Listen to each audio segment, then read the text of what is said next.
Good morning, everyone. Morning. I feel like the welcome committee, the first one of the 3 days. Woo-hoo! My name is Katie Moran. I am an ITRT, instructional technology resource teacher from Rockingham County, near Harrisonburg, Virginia. And I'm here today to talk to you guys a little bit about the power of maps in learning and things besides just geography, besides just physical science, ways that we can be using it in lots of different subjects and very easy ways for students to be able to create virtual tours in a Google environment. Okay, I have a bit.ly here for you, bit.ly/student, capital V, capital R, tours. Full disclosure, this session is something that I've been teaching in a variety of ways for the last few years. I feel very passionately about, I came from a social studies background, a high school social studies background. So I feel very passionate about this topic. And it's kind of evolved, right? Because in the beginning, we used Google Tour Builder, and then we were using Creator, and then we were doing lots of different things. So my VR references to when we were able to at one point put them in the goggles and be able to look around for a fully immersive virtual experience. That's not what we can do anymore for free in the Googleverse, but that doesn't mean this isn't an experience of 360. It's still giving students that feeling of being there in this new different place. Okay, I really hope you get this link. bit.ly/student, capital V, capital R, back to lowercase tours. I like to provide resources. I like to provide templates and links. So all of those things are embedded in here. So as long as you save this to your Google Drive or copy this link, you'll be able to access these resources later. And I'll put this on the sched after I finish. I was being selfish. I didn't want to share it until I did it first.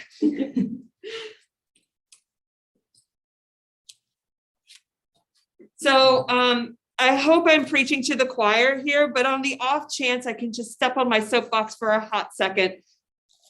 When I was a classroom teacher, I taught high school for 9 years, so not forever, but long enough to see that engagement was always a challenge of something trying to do.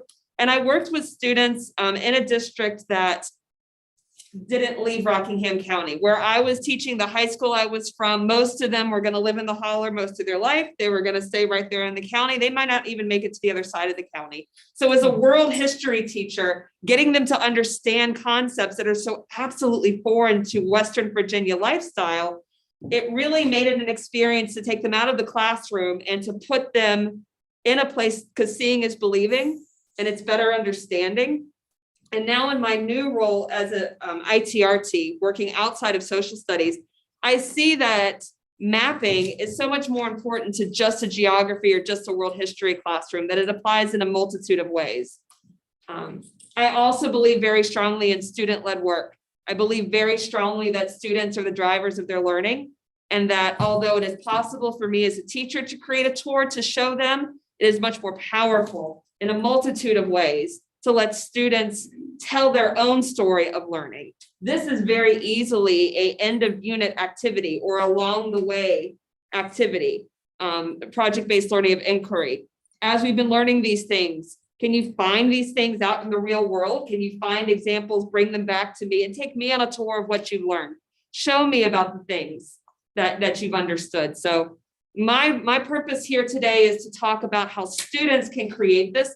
Of course, you're welcome to make your own tours on your own, but this will definitely be geared towards student creation and student-led. All right. I need to cry just a single tear. If you had not used it before, you missed it. It was amazing. Google had this great little app called Google Tour Creator, and it was all very easy, click, and it created essentially a Google expedition where they could kind of create their own little hotspots and add their own data. And this is the tool I've been using for presentations. So when I went to take that slide out, I just couldn't. One last sayonara, one last goodbye, you will be missed to my Google Tour creator. But instead, we have a pretty powerful Google Earth option. Have you been in Google Earth lately? Yeah, so you know that a couple of years ago, it went web. It didn't have to be that app anymore. That the app was lovely, but a bit clunky and cumbersome. You really had to, I felt intimidated even from a history perspective because there were a lot of check boxes and I was afraid I was missing something, or how do I communicate with students, how to turn these check boxes on or off, and it just felt much. This is nice and clean, and it uses the same icons that Google uses in other parts of its Googleverse. So it's kind of easy to navigate. Of course, and this kind of goes without saying to this group, but it's good to remind our students, when you're searching for something, you have to use proper nouns or specific addresses. If you just type in the word fjord, because the teacher said the vocabulary word is fjord, you're going to get a cafe. I don't know why, and it's up in New England. So just kind of teaching them about research and finding those proper places if you don't know the exact name of it. I have known, how many of you honestly have played in Voyager in this part of the Google Earth? Y'all, you're missing out. I wasn't either. So I'm coming to you as a recent convert. So when you click on Voyager, they have these little subcategories, kind of like arts and culture has now, where you can look for nature, for games. This is where Carmen Sandiego lives. I know. Okay. So Carmen Sandiego is in the games place here. You can just search for Street View. But they have these different layers. So for my sciences, there's a lot of things in here about climate change, about environmental changes, storm and weather patterns. But my history folks, historical maps are a pill to find, especially outside of the United States, if you're looking for primary sources. This is from the David Rumsey collection, where he has hundreds of thousands of historical maps documented and preserved. But here they've taken about 120, I believe, maps, and they've overlaid them onto the Earth.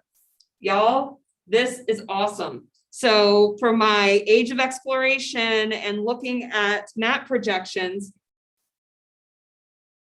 can you see that they've taken one of these older maps and overlaid it on top of the world? So when I zoom in, we have those wonky borders, so we can have this great conversation about why are the borders of Europe looking so accurate? Why are the borders of, the Americas not looking so accurate? Why do they not know the size of the Sahara Desert when they're looking at Africa? So really kind of cool that you can get that perspective. And if you look at the poles, this is the opposite of the map distortion question, right? Like, how do you take 2D and make it 3D? Like, look how they've had to really stretch and alter the base of that two-dimensional map, never meant to be wrapped around. So great conversation starter if you're into maps like I am. Let me go back to table of contents real quickly. This is not why you're here, but I'm geeking out, so I hope you're okay with that, right? Like, yes, sir. Katie, how'd you get to that? Absolutely. Let's talk more. I went to Voyager. Okay, yeah. I went to layers at the top, and I scrolled all the way to the bottom. It's the very last one, historical maps. You can also search historical maps and just make sure you click on the layer option that it gives you. Okay, let me just show you one more because it's awesome. Again, I was this world history teacher, and empires are difficult. You can go by timeline. So you see it's going all the way back to the 1550s. You can go by place. So if you're doing units and you want to look across a time spectrum, this will do, some are cities, some are regions, some are continents. Pretty awesome, right? So like here's Beijing.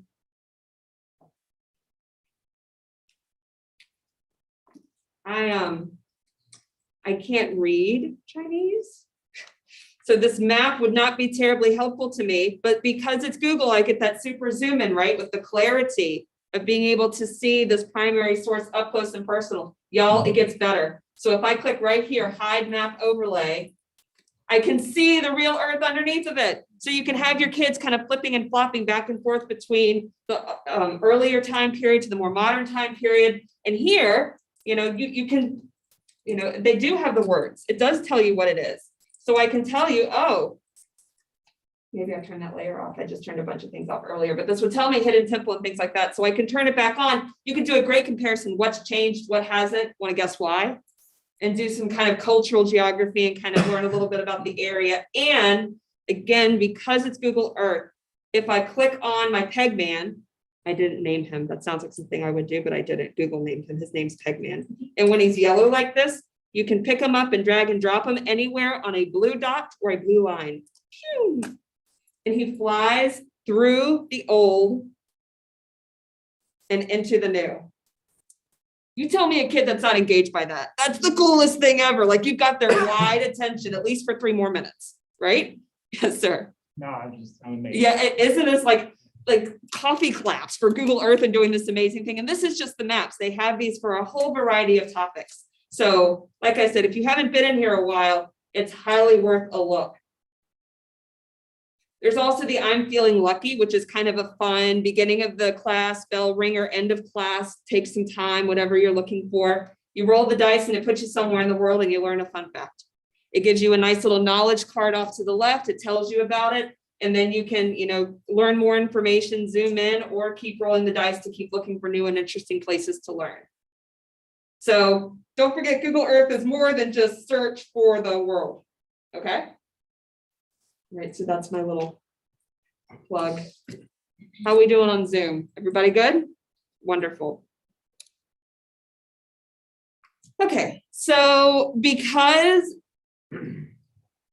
building something in Google Earth can feel daunting, because technology always needs a backup plan, because we'd like to teach research skills and brainstorming skills and some of those soft skills, I've created a template for you that matches Google Earth projects so that you can work with students in a very friendly Google Doc environment that we know, we understand how this one works, we understand how to collaborate in this space, we understand how to type in research in this space. And if something were to go wonky, because let's be honest, technology can have a mind of its own sometimes, you have a Google Doc to grade. And it doesn't have, we want the map, we want the tour, but because Earth really is a heavy bandwidth, if your school is still struggling with bandwidth and things like that, and you're worried that things could get lost, this is a nice backup to have so that all data is not lost if something were to go wonky. I feel very confident about Google Earth. I'm not trying to spook you. I'm just trying to be pragmatic, okay? If you click on the blank, you get the blank so that you guys can all take this template home with you and make your own copies. And I want you to be able to modify it. When I was creating this, I was creating it with the intention that it would be kind of wiggly enough that you could adjust it to anything so that you can add your own objectives. I did put in a rubric that we have used for past projects. That is obviously not the rubric you would necessarily need to use, but if you're somebody who likes to see what others are using and modify it for your own needs, you can check out what we were doing. Hopefully you're getting a Forza copy so you can save a blank one to your drive and modify it however you want. I think this is an excellent resource, and I'm actually going to be using this template to show you how to make a project, to show you how one fits with the other, okay?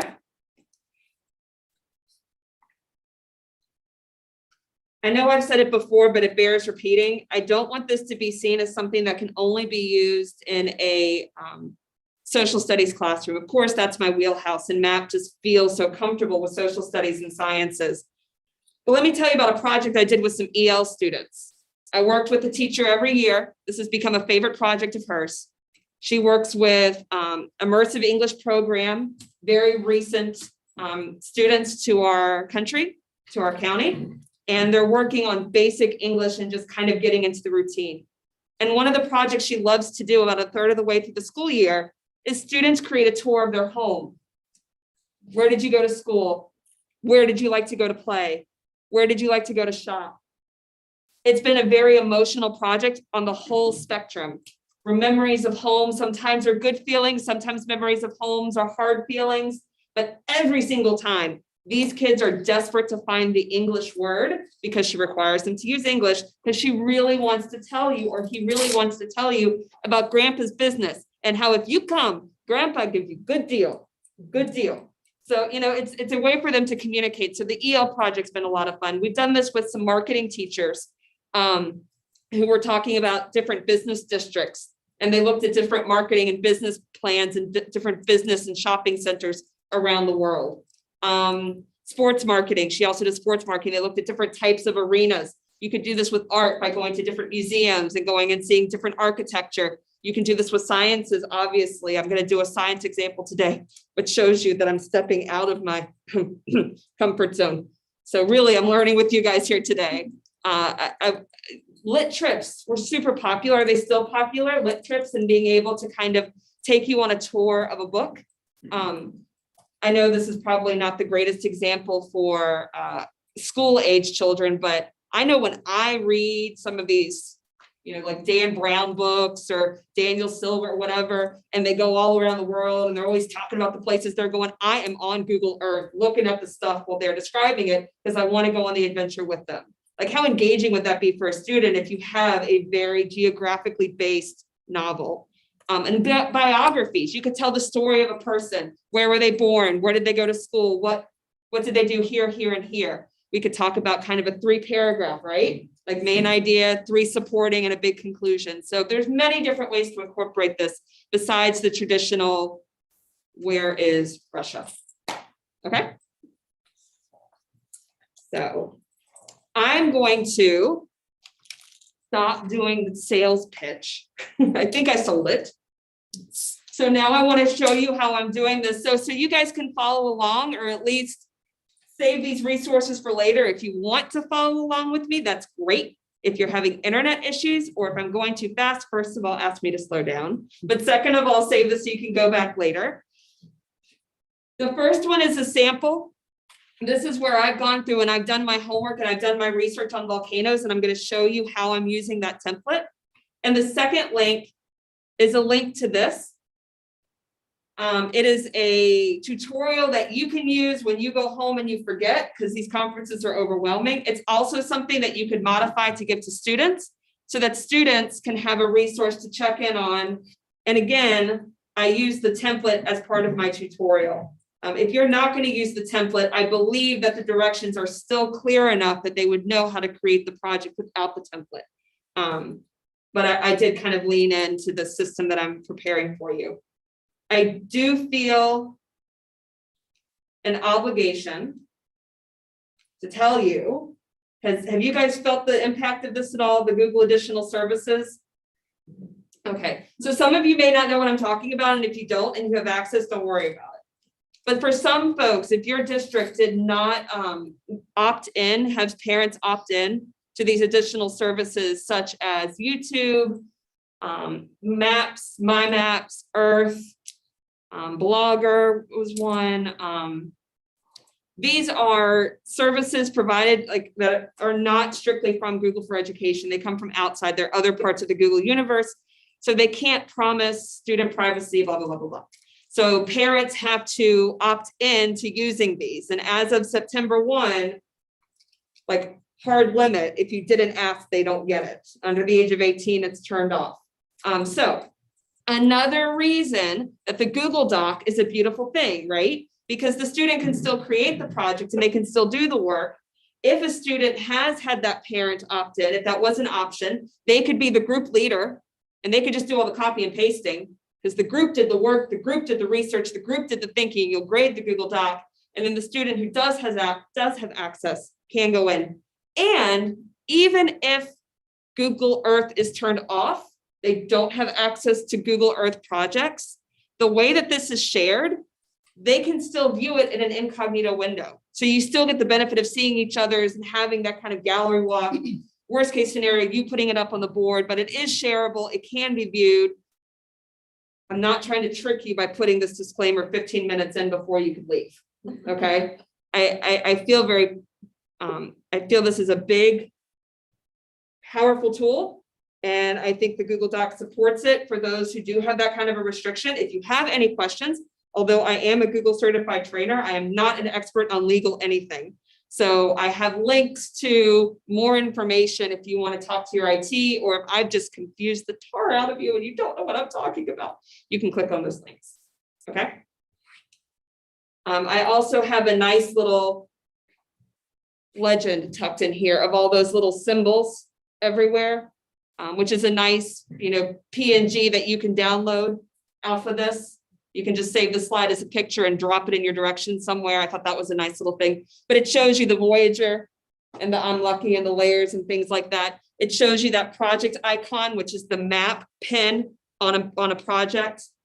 It also shows you that we're going to be looking at 2D and 3D and turning Pegman on and off. So all of those buttons are here to kind of help with the vocab lesson as we go through.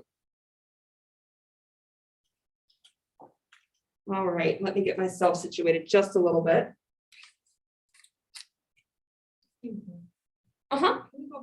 Where was that again? Yes, all of this. Let's go to bit.ly. I'm on there. Okay. Oh, this was down on slide 11.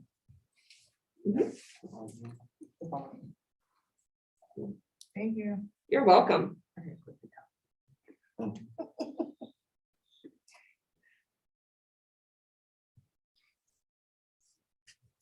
Ooh, there we go.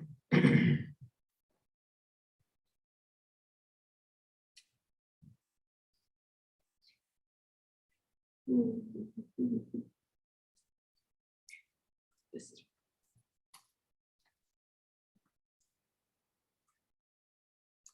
okay. Now I can see all of this. Okay, so you see the sample that I have on the left, and I have Google Earth up on the right. I mean, hopefully this is what our students are doing instead of toggling back and forth and having to like screens everywhere and having to figure out where did that thing go. Let me just pull this off to the side for a second. So you can see that I've modified my sample to say that the purpose is to identify volcanoes, to determine the location based on its origin, to explain the impact of the activity on the Earth, and to create a visual experience that demonstrates these features. I always kind of leave that last bullet because that's the one that tips to the map. But, building up those strategies, from a base level to more of an application, trying to create something and, analyze it, tell me more impact. I also try to create a brainstorm space for them. This is just a table, a wide 1-column table that allows them to add as much or as little information as they want. When we do this with students, we always say, this is not a promise. This is just a doodle. This is just you data dumping and thinking and researching and placing what you've learned here in the document. You can decide what you want to pull later, okay? So I went to, full disclosure, I know about this much about volcanoes until this project, which I know about that much about volcanoes. So I definitely had to do my homework. I went and I found the framework to find what's the important piece here. And I have that linked. And then I went and I found a website. A good habit to teach students is how to cite their sources. You may not be interested in citing it right now, but if you at least add a link, you can go back to it later, and how easy it is to put that link with the data so that you know what belongs with what. And then I went through and I did my homework. I learned about cinder cones and their origins and composite volcanoes. My children watched The Wizard of Oz while I did this. It took me that long to learn about volcanoes, but let me tell you, I'm glad I teach social studies. I just couldn't visualize it. You know what I mean? Like I hear you, but it didn't quite make sense. So I was so glad when I started putting this together, I can look at the Earth and go, oh, that's what they meant. It's rounder. Oh, see, like we could do that in a presentation, right? Like we could use our PowerPoint and put the picture next to the text, or we let them go to Google Earth and figure it out. Much more powerful. It's stuck in my brain now. So I've done all my homework. And now I come down here to the document. So the document has in the yellow title at the top, what is my project title as a whole going to be called? I'm going to call it my volcano tour. What is my description going to be called? And here's my main idea, my thesis statement. So teaching them how to come up with that main idea. And then I'm going to start adding specifics. And this is where you tell students, pull what you want from that. Maybe it's all, maybe it's some, but you're gonna have to give us the supporting evidence for your tour, all right? So I already did cinder one. Let me show you, let me do the next one with you. So the next one on my list is a composite volcano, also known as a stratovolcano. Sounds wonderful. I'm just going to copy and paste. I don't know if you're aware of this, but one of my favorite buttons in all of Google land, oops, is the T with the X through it, because it gets rid of all the funky formatting when all I really want is text.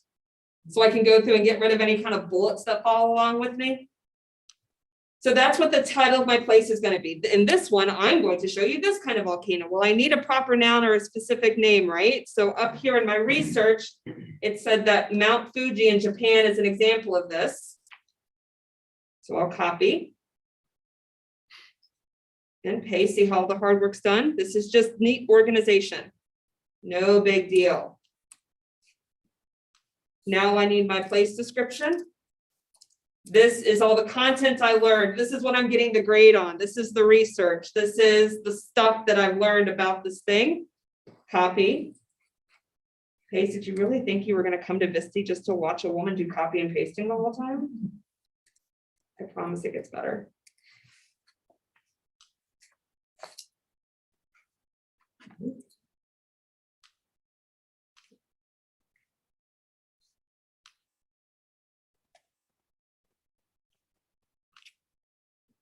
All right.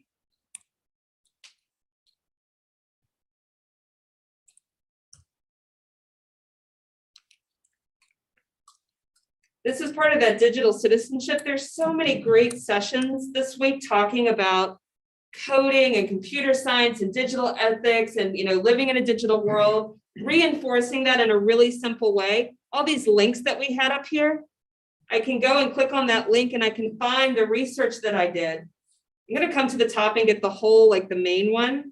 I'm just doing a copy of this, okay? I don't know if you've been paying close attention, but Google Docs just updated their Google Citations. They had it in Explore. They took it away a couple years ago, and now they're bringing it back. And here within the last couple of days, actually, it's finally up and ready for prime time. So if I come back here, I'm going to put my cursor here because that's where I want it to go. I'm going to go to Citations under Tools. Can you all see?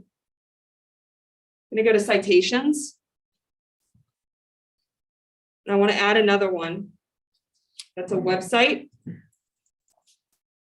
going to paste it.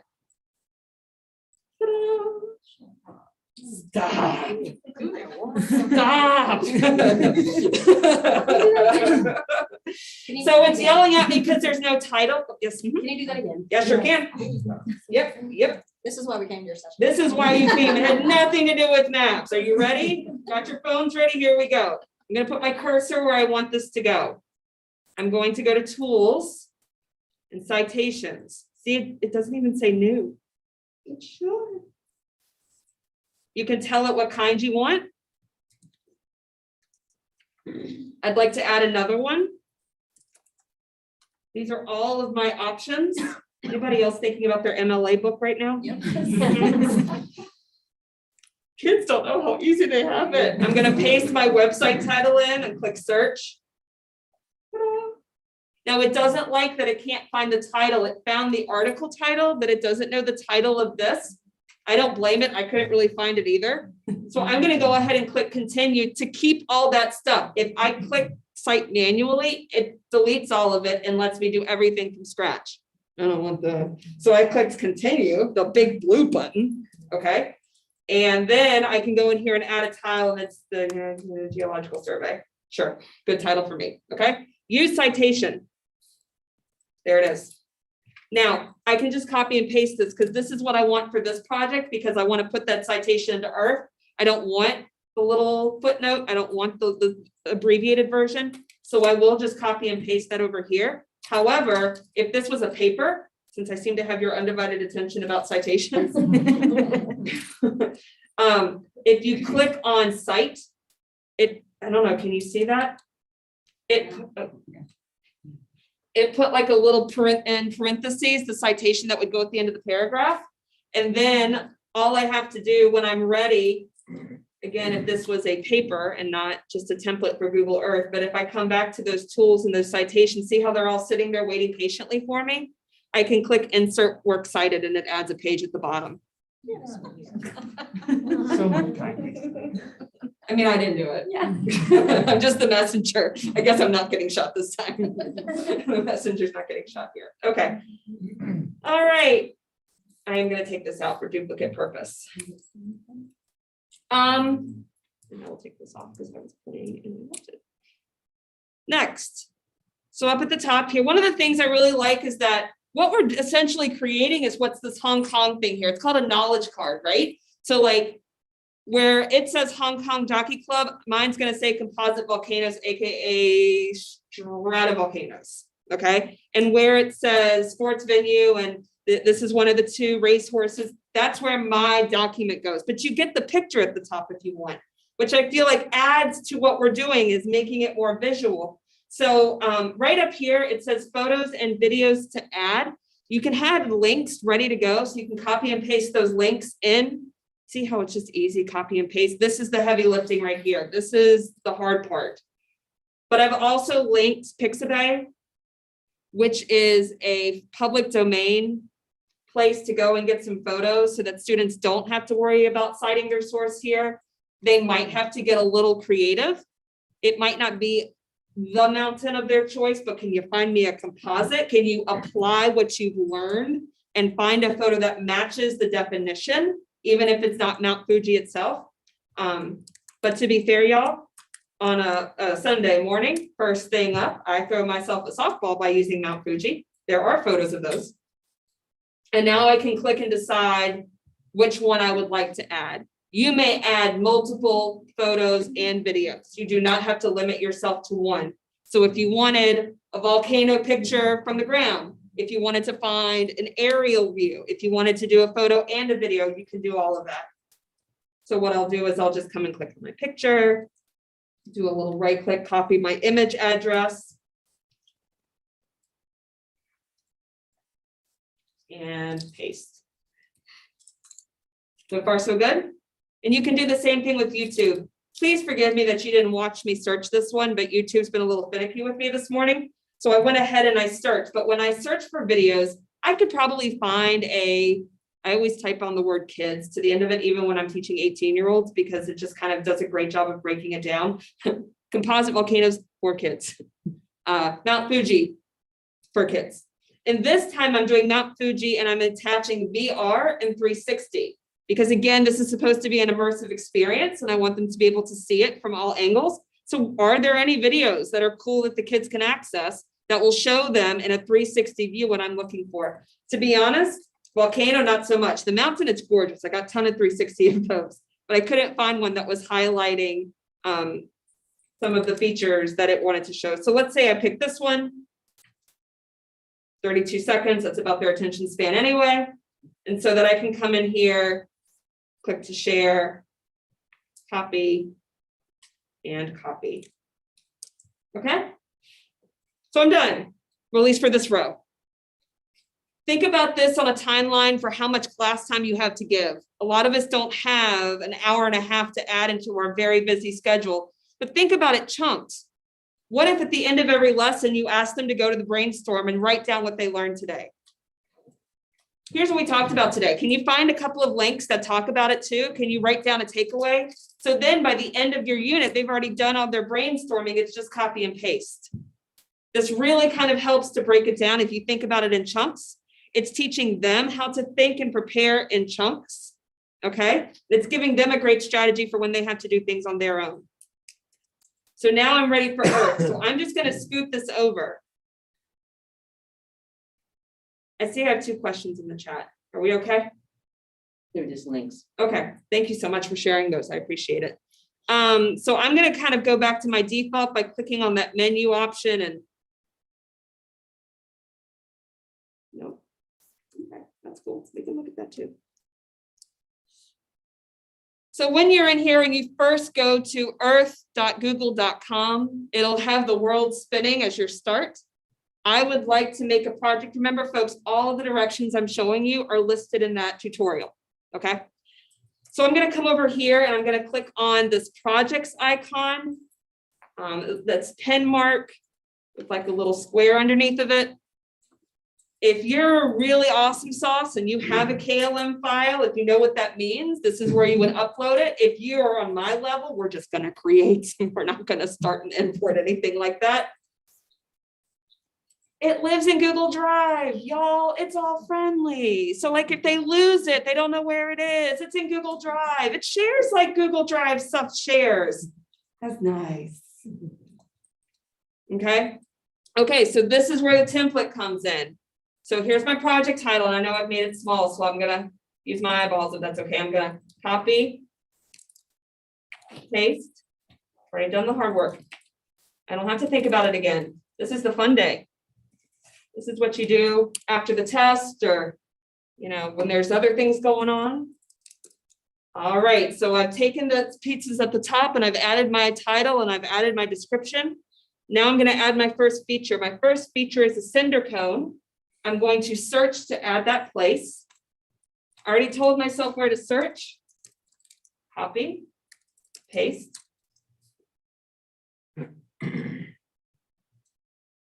It's going to zoom me over the world. Now there's already a knowledge card there. Google knows a lot. But I don't want to use theirs. Oh, look at that. See? I totally get what a cinder cone is now. Like, look at that visual, right?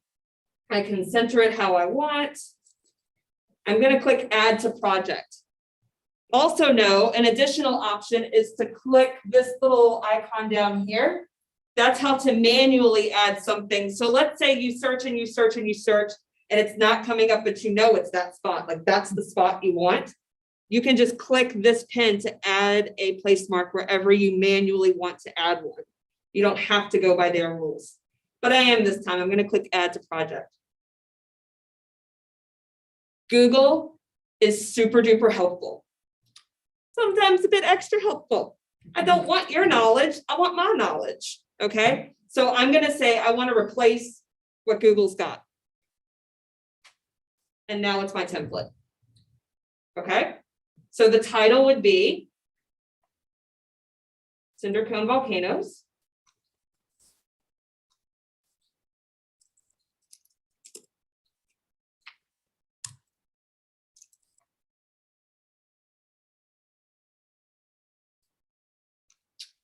My description is what I've already typed up. Now you have rich text formatting options in here. Do you see that? I could choose to add the link to the website. I could choose to use bullets. Bulleting choices are in here. I could center it. I could number things, or I can use my Happy Tea tool and reset everything, and then it just kind of goes to what's already here. So I'm reinforcing digital citizenship. So I'm going to kind of arrow or enter down and then copy and paste my content.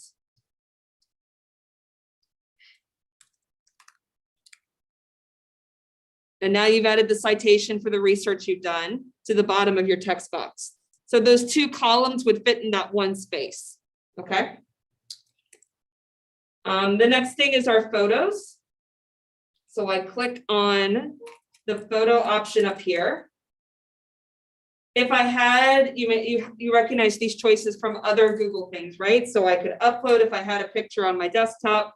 I could do a Google image search, which is doable if they wanted to do that, but you can't always get public domain. Sometimes you get Creative Commons, which still requires attribution. So they can if they want. I'm actually going to go over here to more, and I'm going to go by URL. So that I can copy. I think I lost an H. I lost an H. Okay. I can add more. Now I want my YouTube video, so I'm going to copy my YouTube link. Again, I could be searching inside of this. And again, that's fine. If like that's what you want them to do, it's no harm, no foul. The benefit for me is that I can grade the Google document and see that they added media in case something goes wonky or sideways. It's in 2 places. That's the only reason I see the benefit of doing it ahead of time. Because the kids will go, oh no, I'll just find it when I get there. Find it now. You know what I mean? So I can just paste. It doesn't say URL, but if you paste the URL into that search bar and you search for it, there it is. The select. So you can add your photos and your videos. When this is all done, this is referring to that knowledge card. If you wanted it to be a pop-up like most knowledge cards are, then that's a small info box. If you wanted it to be a full window that takes up like 1/3 of the screen because there's a lot of content and you want it right there, that's a large info box. If you're doing a no info box, it's not going to show the information that you pasted in, which is cool, but not really the purpose of what we're doing today. So I'm going to leave mine small. And then if you really wanted to get like color coding, did I mention I was raised by a kindergarten teacher and a high school principal? I love color coded data. It is my second language. So if you wanted to color code, like if you were doing this on the Civil War and you were going to do victories of the Union and victories of the Confederacy, and you wanted to color code your pins and pick different pictures, you just go to your little heart's content. Oh, advanced options. Oh, we're going to have all the things. We don't have to go advanced. We can keep it easy, breezy, lemon squeezy. But if you wanted to, you could do colors. Okay. When you're all done, it's auto saving. And I'm actually going to get rid of this guy for a second. And you all. Oh, family. Okay. So if I go to preview now, that's what it looks like. Tuck you all the way so I can see. Tuck you all the way. I'm going to tuck you all the way so I can see. Oh my goodness. So now I have the location and I have the information I've added, and now I look professional like Google with my own knowledge card. And you can create line after line after line, and you have a really cool tour. Okay. Let me go back into my editor, see how it sits there just waiting for me. Hello. And I can click my pencil to go back to edit, and I can just keep adding one after the other. Okay. All right, can you do that last part again? How do I get back to that? Absolutely. So I'm going to go all the way. Okay, I'm here. The bell rung. It's next class. Time to start again. earth.google.com. We go back to that little projects icon. It will have a list of any projects you've already started working on. Remember last time I didn't have one? It just had the new project option. Now I have something here. So it's going to have the pencil. And I can continue adding. Or I can present. And then it does the really cool Google Earth thing where it flies in and it zooms in. Any questions? All right, just to save time, I'm not going to do the template because I think you guys are past the point of watching me copy and paste. Are we good there? Okay, so I'm just going to add a feature now. Let's do not a volcano. It's a bad tour. I'm not getting a great grade, but I want to show you my point. So another option, there is the Eiffel Tower, okay? So, and I'm going to make this go away. So down here, I can choose to make this a 2D view, which is kind of what my volcano looks like, which is really powerful for the volcano because it showed that crater and it showed the shape of the cinder mound.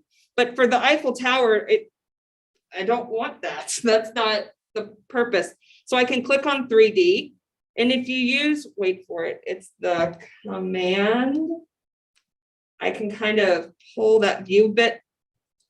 This is really helpful if you're trying to get the mountains, like if you're trying to see landscape and you want to compare it, like if you were doing Mount Vesuvius, if this is Pompeii and you want to see Mount Vesuvius and its relationship to the city, you would tilt that 3D by holding down the control button, and then is that one control?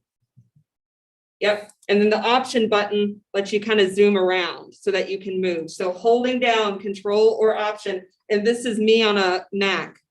So it's the same, the Chromebook controls would be the same. Okay. Oh, I lost it. Where'd you go? There you are. Okay. So there it is. And that's great. And you get the perspective and you can kind of see how it relates to the city. But what I want is Pegnan. So I'm going to click on Pegnan and I'm going to drag and drop him kind of far back because, you know, it's tall.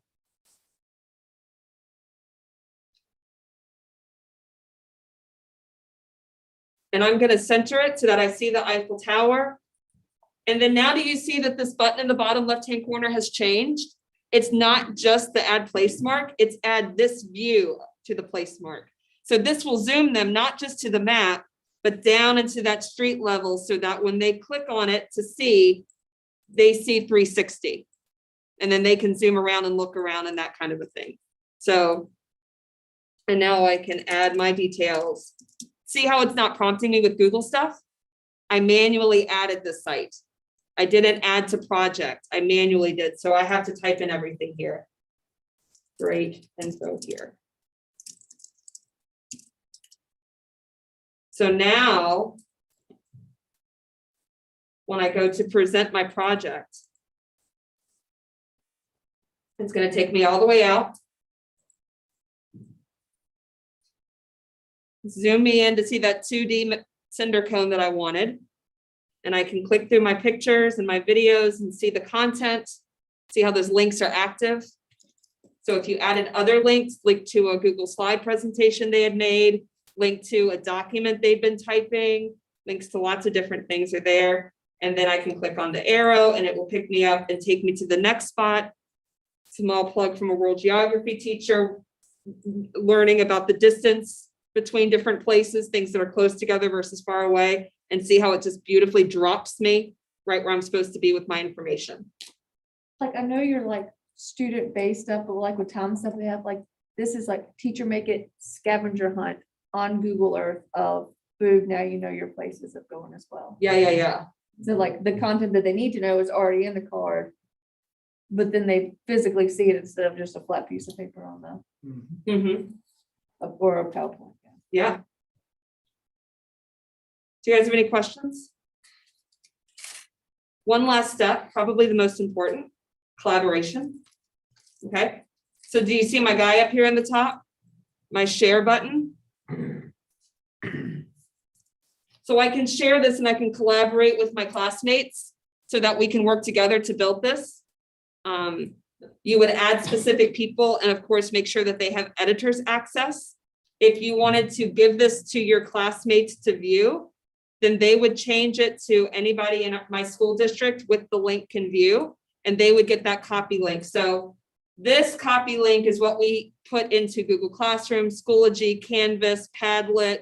Where else do we like to put links? Email to the teacher. This is how we share it to turn it in. This is what we put in the crow's mouth to flat, however we turn in links. But if we're working with a classmate, we would directly add it to the classmate and make them an editor.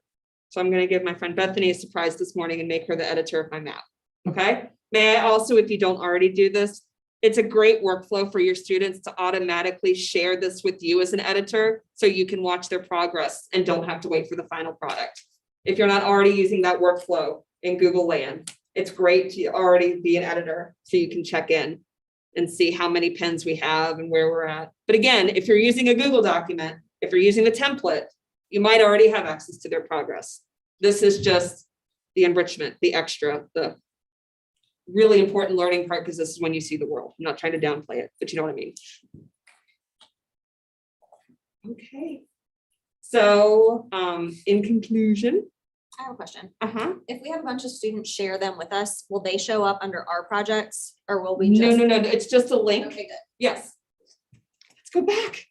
I don't want like No, 100 of these like no. listed for my. Nobody does, not a person. So what I would do is I can come up here, but just to prove to you, I'm going to use an incognito window. So I'm not logged into anybody as anything. This would be the equivalent of students who do not have additional services. Have them use an incognito window if your division allows them to. And now that it's just a link, it'll take them straight to the project, not just Google Earth proper.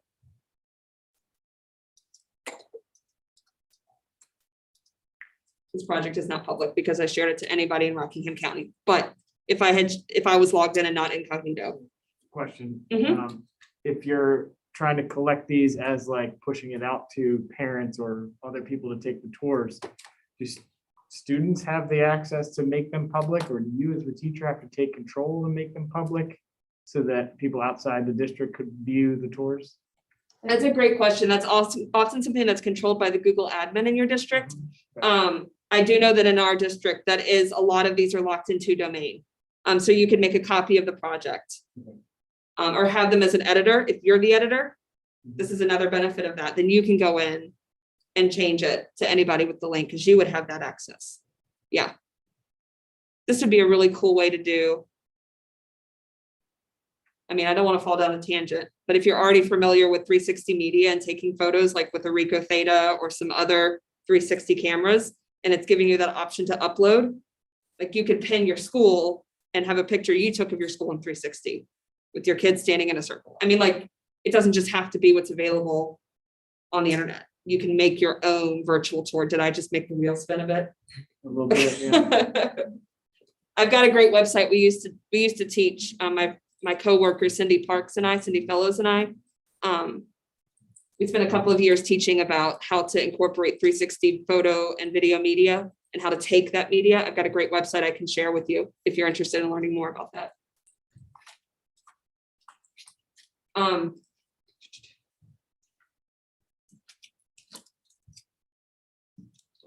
I really very much appreciate you waking up so early, even before the keynote, to come and see me this morning.